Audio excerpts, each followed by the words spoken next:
Bonjour et bienvenue dans la pause culture et langue française. Aujourd'hui, le thème est la mise en quarantaine. L'expression mettre en quarantaine, d'actualité en ce début 2020, en raison de l'épidémie de coronavirus, désigne, comme nous le savons tous, le fait d'isoler une personne ou des groupes de personnes, mais aussi des animaux, susceptibles d'être atteints d'une maladie contagieuse, pendant une période dont la durée est fluctuante selon le contexte, donc pas forcément 40 jours. L'expression signifie également exclure quelqu'un, pour tout autre motif non lié à une éventuelle maladie. Mais d'où cette expression vient-elle et pourquoi 40?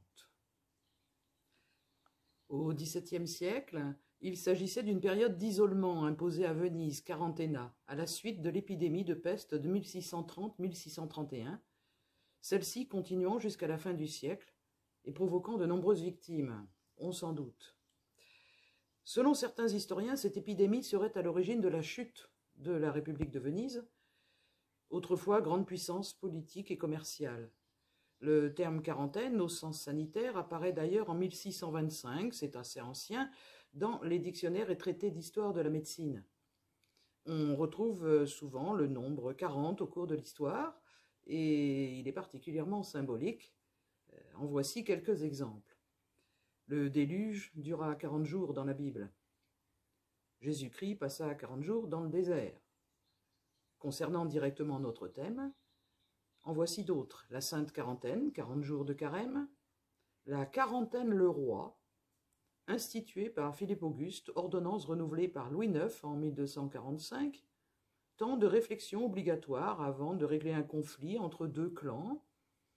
Cela limitait les guerres privées, et en cas de rupture de ce délai, le responsable était réputé avoir porté atteinte au roi lui-même, avec toutes les conséquences que cela impliquait, notamment une punition devant la justice royale.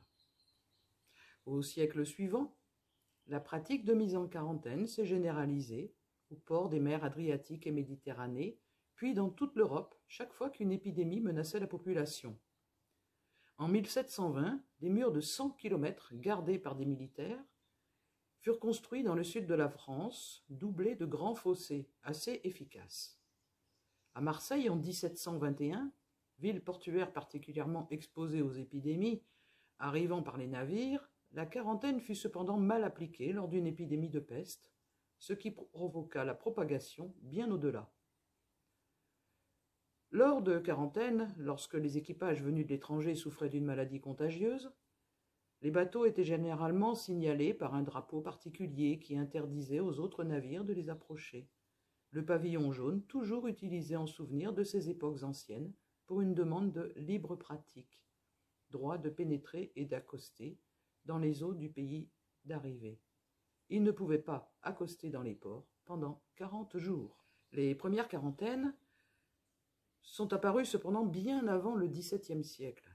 3 siècles plus tôt, en 1346, la peste noire venue d'Orient par les galères décima l'Europe, faisant 25 millions de victimes, obligeant peu à peu les grands ports à prendre des mesures de protection. Puis en 1377, la République maritime de Raguse, Dubrovnik actuellement, imposa par la plume de son recteur aux navires arrivant d'une zone infectée de s'isoler 30 jours sur une île des environs afin de se protéger de la peste, et on laissa les malades mourir sur les bateaux. Ce fut apparemment efficace. L'isolement des personnes venant de zones suspectes se fit ensuite dans des bâtiments appelés lazarets.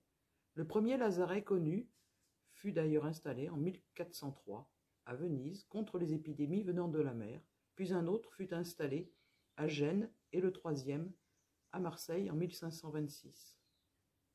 Ce n'est que plus tard que le temps d'exclusion augmenta à 40 jours, certainement après de multiples constatations de l'insuffisance d'efficacité des 30 jours. Dès le XIVe siècle, à défaut de quarantaine officielle, dirons-nous, les maisons des victimes étaient marquées d'une croix pour dissuader toute personne extérieure d'y entrer. Il fallait faire, comme on dit, avec les moyens du bord. Les victimes étaient quant à elles enterrées dans des fosses communes. Toute l'Europe adopta peu à peu la quarantaine jusqu'à la fin du XIXe siècle. Mais pourquoi cet arrêt? Il existe plusieurs raisons. La pratique fut en réalité peu à peu abandonnée au cours du XIXe siècle. Les premières conférences sanitaires internationales démontrèrent son inefficacité par le fait que quasiment toujours des personnes s'en échappaient et ainsi diffusaient la maladie quelle qu'elle soit à l'extérieur, contaminant le reste de la population. L'épidémie de choléra de 1831 fit quant à elle énormément de victimes en Europe occidentale, malgré les quarantaines encadrées par l'armée, qui finalement ont bloqué le commerce et détruit l'économie, provoquant des famines et de violentes émeutes. La dernière quarantaine connue en Europe, cette fois au XXe siècle, eut lieu à Vannes, dans le Morbihan, contre la variole en 1955 par décision du préfet. La vaccination devint obligatoire et en quelques jours, plus de 70% de la population fut vaccinée.